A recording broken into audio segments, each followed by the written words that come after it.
I grew up in a racist family here. Many of them still are.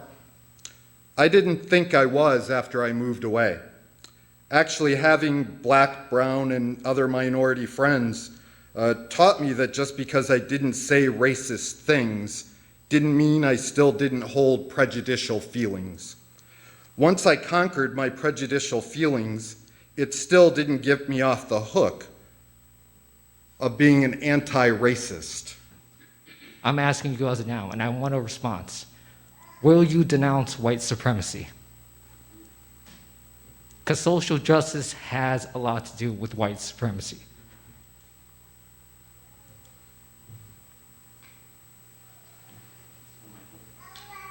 Sorry, Republicans, but as soon as we get new leadership into this party around here, your day is up too. So we're coming for you. You afraid of police? I have a question for you. You're white and you're telling this to two black police officers. Yeah. Do you see the problem with that a little bit? No, I don't, because you know what? Just because I'm white and I haven't experienced racism myself doesn't mean I can't fight for justice. They're a part of the system. They're a part of the problem. Just because they're black doesn't mean they're not a part of the problem. Gotcha. I'm allowed to say this to whoever. Because I'm white, racism is a white person's problem. Yep. Racism is my problem. I need to fix it. Is it only old white men that don't have to follow the rules? Right? Are they the ones that are so sensitive that they can't handle people showing up and speaking their truth? I think that the criticism is helpful. I also think that it might, I think of a lot of things. The first thing I think is that we actually do have an ideological frame. Myself and Alicia in particular are trained organizers. We are trained Marxists. We are super versed on sort of ideological theories. And I think that what we really try to do is build a movement that could be utilized by many, many Black folk. We cannot, as a party, help the social justice task in this town with a weak party. The Democratic Party in this town and this county is toothless. They accomplished nothing. And even in the 6 months that all of us active members of this party have tried to accomplish everything, we were stifled at every turn. Hey, shut up. You want to fight? You want to back? You want to fight? You want to fight? You want to fight? Come on. Who you? Do you something so cold, boy? Boy, do you something cold, boy? Night, night. That's what you want. Sleep. Right now, one-on-one. One-on-one. Cross the line, come on! Right here, right here, I'm sleeping. I'm sleeping right here. I'm sleeping right here. And I'm gonna burn him down. Right here. Dang, gonna burn him down. Let's go to the back. I'm just gonna go down to what I would like to see. I'd like for us to personally just kind of, really just, kind of call it what it is. Racism is a public health crisis. And I'd like to see us, all of us, you guys included, work towards pushing for us to recognize that. Because it's a way that we can say, we see you, we hear you, and we know that this is a crisis. And by recognizing it and putting it on the books and declaring it a public health crisis, we've recognized that. We acknowledge it. And that's what I would like to see. Big ass shoes, you scared. You scared. Shut up, pussy. I'm gonna hit your wife if I catch you. Long dick. Long dick. Look at you. Y'all didn't listen. So I went up to Milwaukee. I went back to my hometown. I'm now a part of the new Milwaukee. You need to denounce white supremacy. You need to address the systemic white society that we live in that puts people like us under. If we don't see that, I'm bringing Milwaukee to Freeport. Sometimes I get so tired of talking about it. I want to just go, this is over, can we move on? And if you talk about it, it exists. Right. Yeah. It's not like it exists and we refuse to talk about it, but making it a bigger issue than it needs to be is the problem we have. Yeah, he's a goddamn racist if he refuses to apologize for the racist shit that he shared. That's how it works. If you accidentally shared something racist and you found out you shared it and you removed it and you apologized to the community, no problem. You're not a fucking racist. I grew up in a racist family here. Many of them still are. Shame on that man for pretending he's a pastor. He hasn't resigned from the Social Justice Committee, and he thinks Irish slavery was a real thing. How are we allowing this man to sit on that committee tomorrow? How is Jody Miller allowing that man to sit on the committee tomorrow? He needs to go. That's it. Period.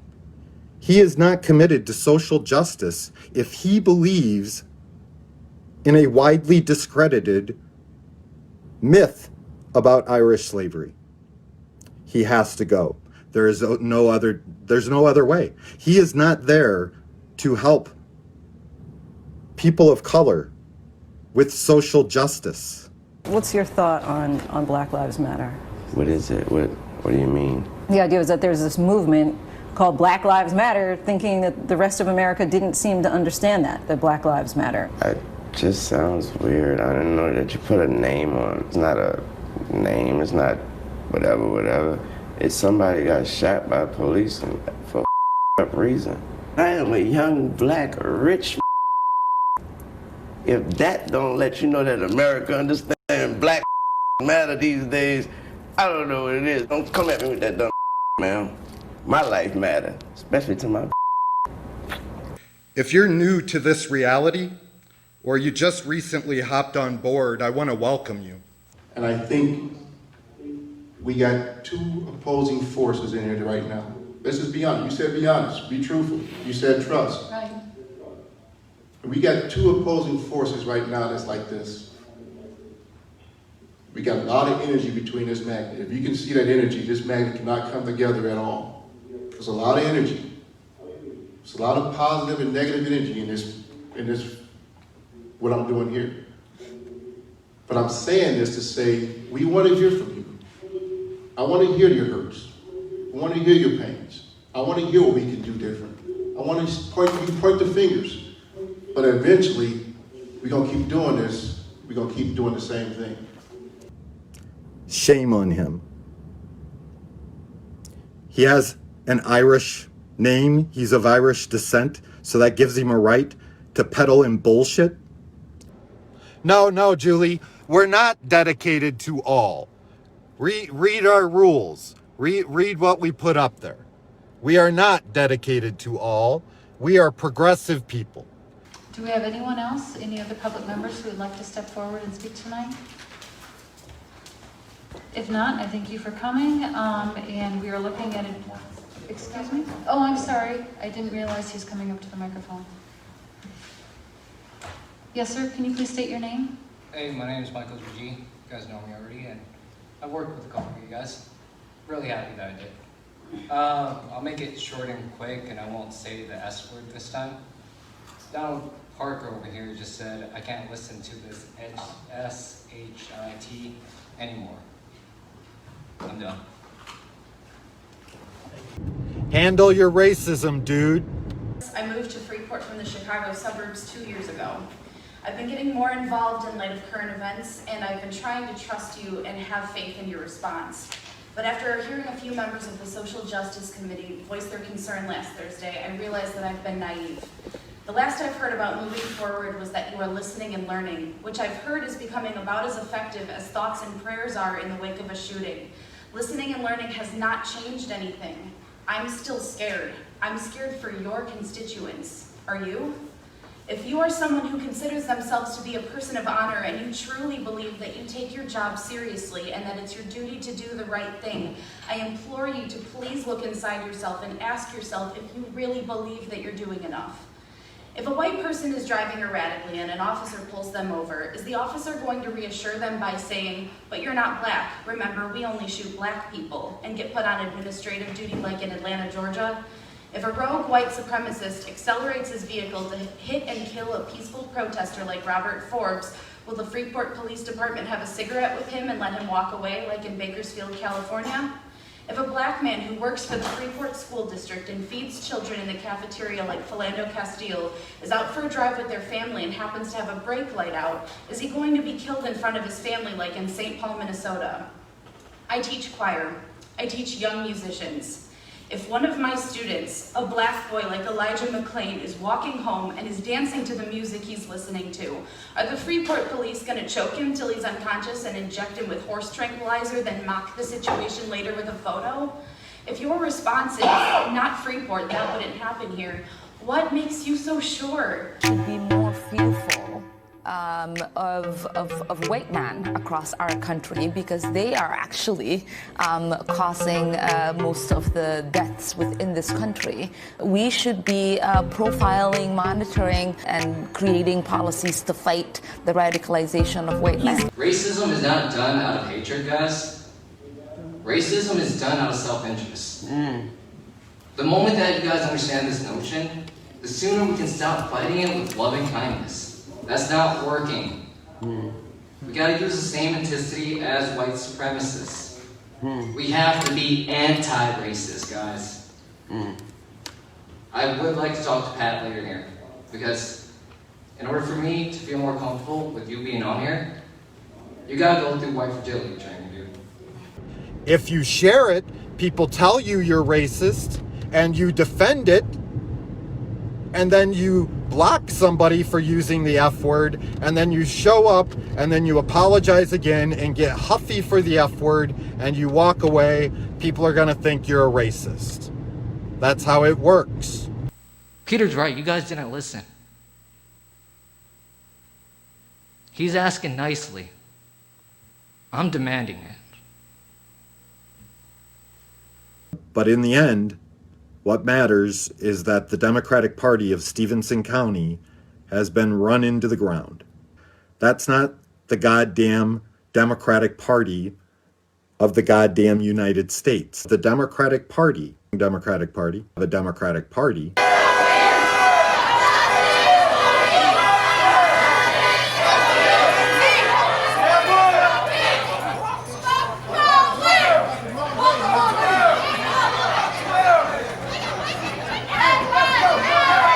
What we do about it isn't a mystery either.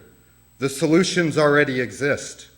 You just need the political will and the humanity to implement them.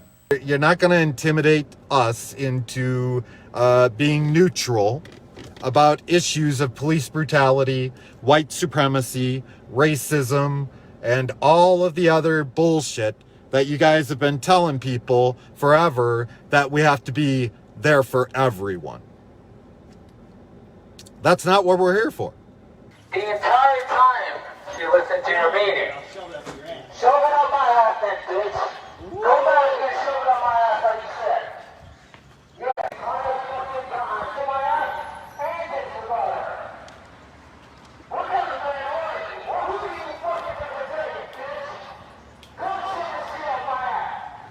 Go on.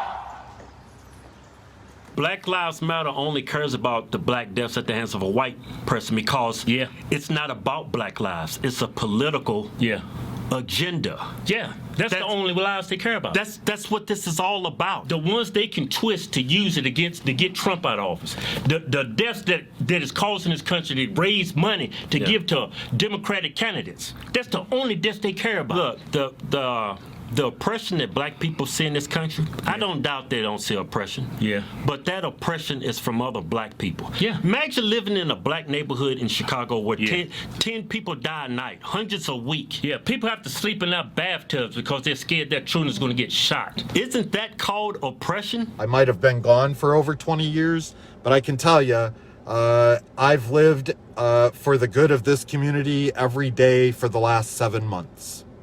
I've heard a lot about change. And you know what, though? Change is good. Because I had to change myself at one time. or else I wouldn't be here right now. And I ain't afraid to say it, because it ain't no big deal. It is really not a big deal. You just have to make your mind up what you want to do and do it.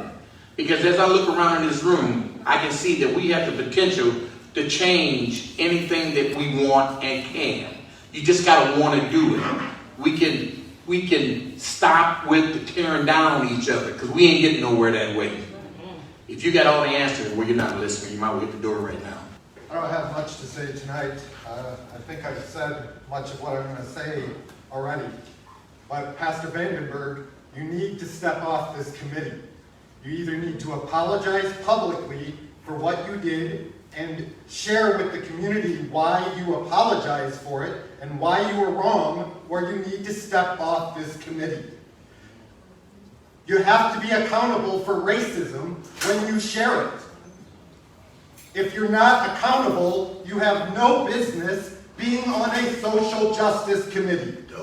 No matter what your story is, no matter who you think you've saved, step down or apologize. Take a class. Tell us why you were wrong. But step down. There is no more joking about this. You do not belong on here if you can't take accountability for yourself. Do it. This community wants you off this committee. We've been nice enough so far. We've only politely asked you to do it. Now I'm going to confront you. Off the committee, or show this community why you belong on it. Not because you have a church. Because you're willing to learn. Now, you shared your story with me, and I appreciate that. Your story is inspirational, if you're a white guy. But guess what? The black folks in this community, they didn't get your chance. They didn't become a pastor. You're sitting there because you're a white man. So step down and be the bigger white man and give a black man your space. Let's put a party together that can help the 5 or 6 Democratic-minded county board members that are out there. You know, let's get a Democrat on the city council. We should be able to win the mayor's office. And then we would have control over things like the Social Justice Committee.